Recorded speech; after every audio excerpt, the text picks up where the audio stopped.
Le cinéma français est-il nul? Je n'écrirai rien sur ce film, c'est une merde. La question n'est pas « Le cinéma français est-il nul ?» La vraie question est « Qui va au cinéma ?» D'après de nombreuses études, la majorité des personnes qui vont au cinéma sont les personnes entre 25 et 34 ans. La majorité sont les couples, et cette cible cinématographique de masse consomme des films français de type comédie.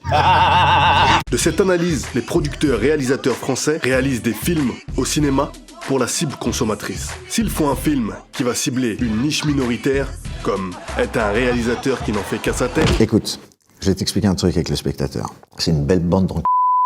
Non, je rigole. Cela risque d'être un flop. C'est une merde. Et un flop qui coûte cher.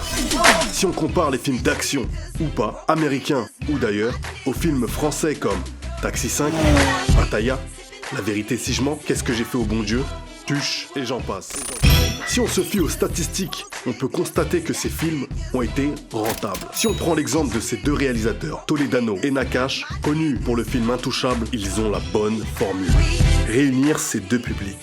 Ceux qui ne consomment pas trop de cinéma et les consommateurs réguliers. En conclusion, le cinéma français est nul. Oh, je déconne. Non, le cinéma français n'est pas nul. Il cherche, logiquement, à atteindre la cible consommatrice de cinéma.